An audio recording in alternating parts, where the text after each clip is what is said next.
There are recipes that never made it into any cookbook. They lived in the hands of women who never measured anything. Women who cooked by feel and smell and memory. And when those women were gone, the recipes went with them. So, no Instagram post, no food blog, no YouTube tutorial. Just silence where the smell of something wonderful used to be. Every Australian family has at least one dish like that. Something you ate as a kid, something that tasted like Sunday afternoon and safety, and something you have been quietly chasing ever since without ever quite finding it again. Hi, my name is Albert, and this is Old Australian. Today we are going back into the kitchens that shaped this country. The fibro houses, the back verandas, the wood-fired stoves that never fully cooled down. 15 recipes your Australian grandmother took to her grave. And honestly, some of these might surprise you. 1. Lamb's fry and bacon. If you are under 40 and you just made a face at the words lamb's fry, I understand. But sit down because you have no idea what you missed. Lamb's fry is lamb liver. In mid-century Australian kitchens, it was not a desperate meal. It was proper dinner, put on the table without apology on a Tuesday night, in a house where nothing went to waste. She sliced it thin, soaked it in cold milk for an hour to pull out the bitterness, dried each piece carefully, dusted it in seasoned flour, and laid it into a pan of hot dripping. Not butter, not olive oil. Dripping. Proper middle bacon went in alongside it, rind still on. The liver cooked fast, a couple of minutes each side, off the heat before it toughened. Overcooked liver is a crime, and Grandma treated it like one.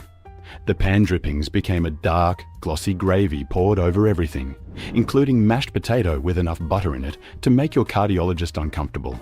This dish fed Australian families through the Depression and the war years. And Grandma did not see it as a lesser cut. She saw it as her best work. She was right. 2. Passion fruit. Flummery is one of those words that sounds like it was invented by someone who was having a very good day.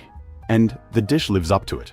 Light, wobbly, somewhere between a jelly and a mousse, and absolutely unmistakable as something Australian. The passion fruit version was the one grandmothers made in summer when the vine out the back was going absolutely berserk, and there was more fruit than any family could reasonably eat fresh. Passion fruit vines in Australian backyards were basically unstoppable. You planted one and it took over the fence, the shed, and eventually your neighbour's side of the property as well. The fruit just kept coming. And Grandma had answers for all of it. Flummery started with the pulp, scraped fresh from the fruit and pushed through a sieve to get most of the seeds out.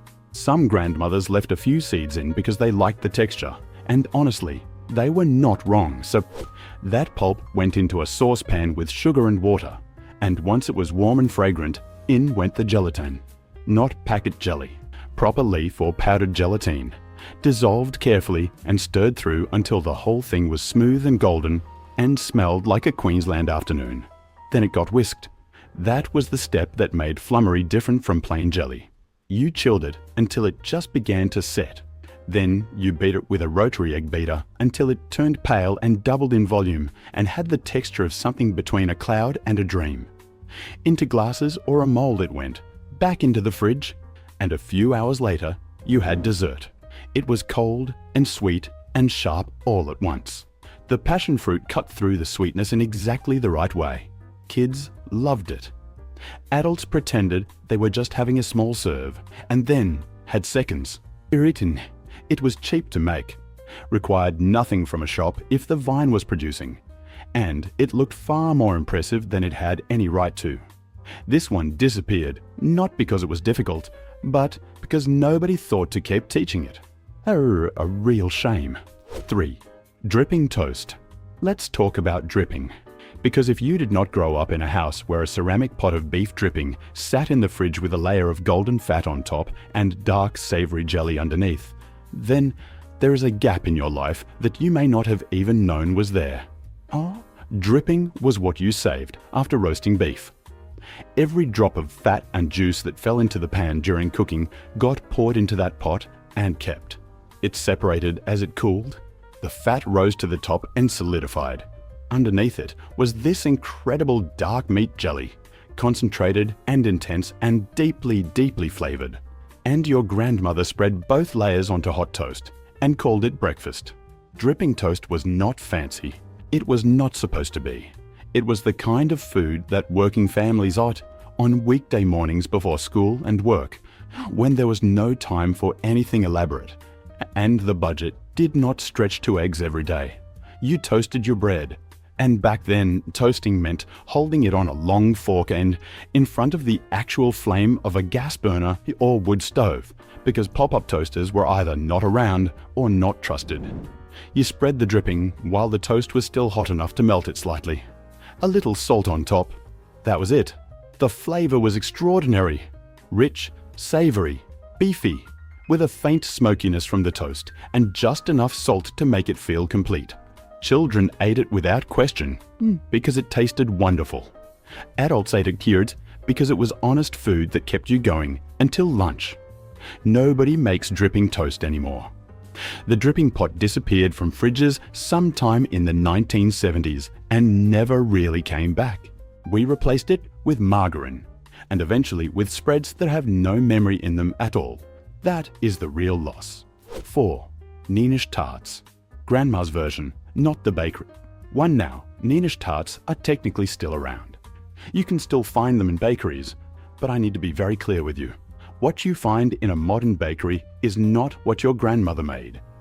It is a pale impersonator in a foil cup, and I will not be apologizing for saying that. Grandma's neenish tarts started with proper short crust pastry, made by hand. Cold butter rubbed into flour until it looked like breadcrumbs. A little sugar, an egg yolk, just enough cold water to bring it together. She handled it as little as possible because she knew that warm hands made tough pastry, and tough pastry was a failure she would not accept. The shells were pressed into shallow patty tins, pricked with a fork, and blind baked until they were pale gold and dry to the touch. Not soggy. Never soggy. If your pastry shell was soggy, you started again. The filling was mock cream. We will get to mock cream properly in a moment, but for the tarts, it was piped in generously and smoothed flat across the top of each shell. Then came the icing. Half chocolate, half pink, divided perfectly down the middle. The chocolate was proper dark cocoa icing, not that light milky stuff. The pink was made with a drop of cochineal coloring and icing sugar, and had a flavor you cannot describe except to say it tasted exactly like a neenish tart, and nothing else on earth. The whole thing was small enough to eat in 2 bites, which meant that nobody ever had just one. At every church morning tea, every school fete, every birthday spread in a fibro house with a Hills hoist in the backyard, there was a plate of neenish tarts. And the best ones, the ones people remembered for decades, came from grandmothers who never once used a recipe card. 5. Mock cream. Mock cream deserves its own entry because it was everywhere and it did everything, and it has almost completely vanished. And that is genuinely upsetting. Real cream was expensive in Australia for most of the 20th century, particularly in the post-war decades when households were stretching every shilling, and the milkman was not delivering the good stuff to fibro houses in the western suburbs. So grandmothers made mock cream, and they made it so well that people stopped noticing the difference, and some even preferred it. The base was butter and sugar, creamed together until the mixture was white and light and fluffy. Not just mixed, creamed. This took time and effort and a wooden spoon wielded with genuine commitment. Or, if she was lucky, a hand-cranked rotary beater. Then milk was added, but not all at once. Drop by drop, almost, beating constantly to stop it splitting. A little vanilla. Sometimes a tiny pinch of salt to sharpen the sweetness. The result was a filling that held its shape, had a clean, sweet flavor, and worked in absolutely everything. Neenish tarts, sponge cakes, lamingtons, vanilla slices. It was spread, piped, and dolloped across the entire landscape of Australian baking for about 60 years, and then it quietly retired without anyone throwing it a proper farewell. You can still make it, the ingredients are still available, but the knowledge of how to get the texture exactly right, how to know when the butter is creamed enough, how to add the milk without the whole thing curdling and going grainy. That knowledge lived in the hands of women who learned it from their own grandmothers. That chain is mostly broken now, and a good slice of cake has never quite recovered. 6. Steamed pudding with golden syrup. There is a specific smell that means Australian winter to anyone who grew up in the right kind of household. It is the smell of a steamed pudding cooking on the stove. Sweet and warm and slightly eggy, with a faint undertone of golden syrup that crept under every door in the house and pulled you toward the kitchen without you even realizing you had moved. Steamed pudding was Sunday dessert in winter. Not every Sunday, but the Sundays that mattered. Cold days, family lunches, the kind of afternoon when nobody wanted to go home because home did not smell like this. Your grandmother made hers in a greased pudding basin with a lid, or with a piece of pleated greaseproof paper tied tightly over the top with string. She poured golden syrup into the bottom of the basin first. A generous pour. More generous than you expected. Then the batter went in. A mixture of flour, butter, sugar, eggs, milk, and a spoonful of baking powder, beaten until smooth. The basin went into a large pot of simmering water. The lid went on the pot, and then it cooked for hours. You did not rush a steamed pudding. You added water to the pot when it got low, and you waited. When it came out, you held your breath as the basin was inverted onto a plate. The pudding slid out slowly. Golden syrup ran down the sides like something from a dream. If it held its shape, you felt the way explorers must have felt finding land. If it collapsed slightly, well, you just called it rustic and got on with pouring the custard. The custard was made from scratch too, of course. This is not a tin of cream we are discussing. This is a poured egg custard, warm and silky, that pooled around the pudding and made the whole plate look like an old Australian painting. Nobody does this on a regular weeknight anymore. The time is gone, and the patience is too, but the taste lives in memory like almost nothing else. 7. Tomato relish from the garden glut. Every Australian grandmother with a backyard grew tomatoes. And every year, without fail, the tomatoes all ripened at the same time. All of them. Every single one, simultaneously, like they had organized a meeting about it. And Grandma's answer to this annual conspiracy was relish. Tomato relish was made in large batches, in the biggest pot in the house, on the hottest days of summer, when the kitchen became almost uninhabitable, and Grandma stood at the stove stirring anyway, because that was simply what you did. Tomatoes were peeled, which meant blanching them first in boiling water until the skins split and slipped off. Onions were chopped. Garlic if she was that kind of grandmother, and not all of them were. A brown sugar went in. White vinegar, a muslin bag of pickling spices tied with kitchen string and dropped into the pot like a little flavor bomb.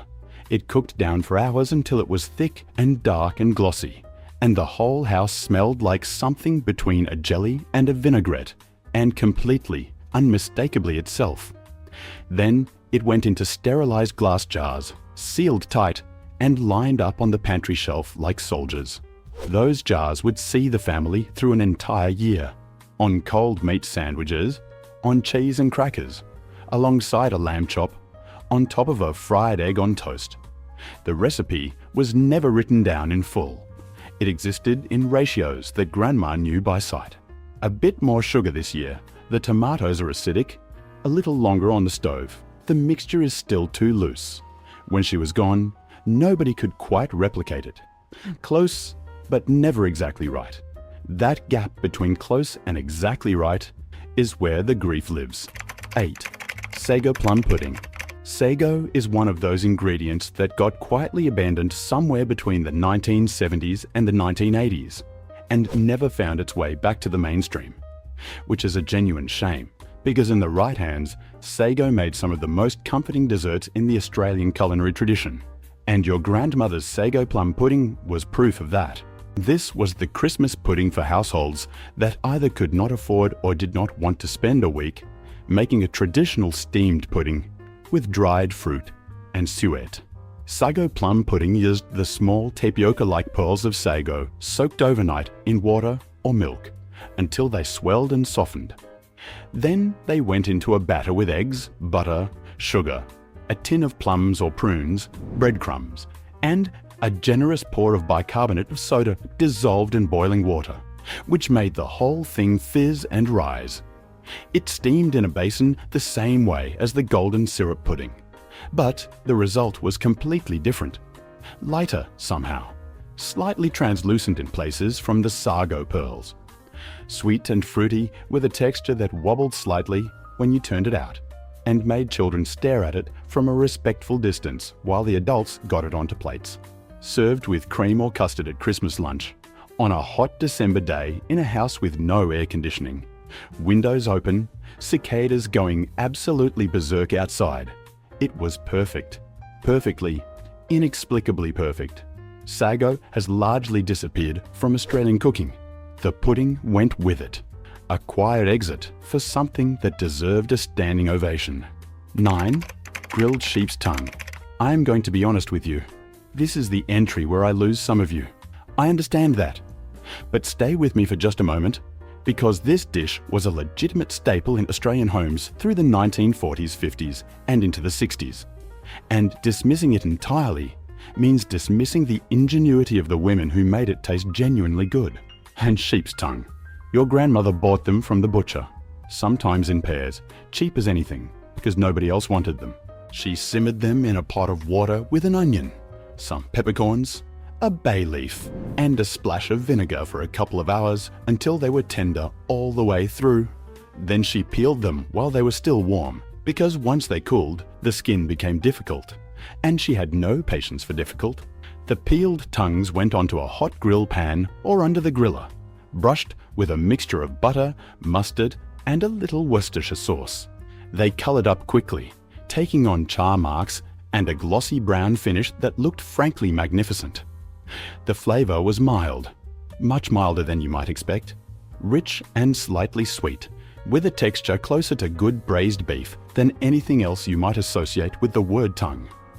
Served sliced, fanned out on a plate with boiled potatoes and a sharp mustard, it was a proper meal.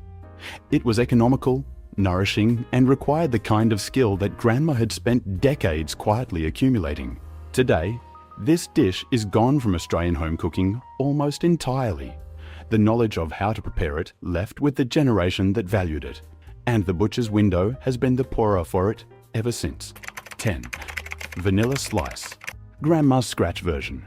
The vanilla slice exists in Australia today as a bakery item. A good bakery item, sure. Sometimes a great one. But the version your grandmother made from scratch at home was on a different level entirely. And if you ever tasted one, you knew it immediately. Her pastry was rough puff, made by folding cold butter into a dough repeatedly, turning it in the fridge between each fold, building up those flaky layers that shattered when you pressed a fork into them. This took most of a morning. She did not consider this unusual. It just took that long, and you planned around it. The custard was cooked on the stove. Real custard. Eggs, milk, sugar, corn flour, and a whole vanilla bean split down the middle with the seeds scraped out and added directly to the warm milk. You stirred it constantly over low heat until it thickened, and then you stirred it some more, because the moment you stopped was the moment it caught on the bottom and turned lumpy. It had to be smooth, perfectly smooth. She poured it between 2 sheets of the cooked pastry and pressed it down lightly and put the whole thing in the fridge. The icing on top was white fondant, glossy and thick, applied with a palette knife in one smooth motion. Sometimes a thin stripe of pink ran through it, sometimes not. When you cut it, the custard held its shape just enough to slice cleanly, but collapsed gently the moment it hit your tongue. This is not something you can replicate in 15 minutes on a weeknight. It required a full day and a certain kind of quiet focus that modern kitchens have largely forgotten how to practice. The bakery version is a consolation. A good one, but a consolation nonetheless. 11. Cold mutton pressed in a mould. Pressed meats were a serious business in Australian households for most of the 20th century.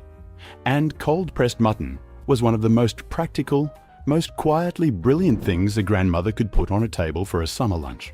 Mutton, which is sheep meat from an older animal and richer and stronger in flavor than lamb, was simmered for hours with aromatics until the meat fell completely off the bone. Onion, celery, peppercorns, a splash of vinegar, bay leaves.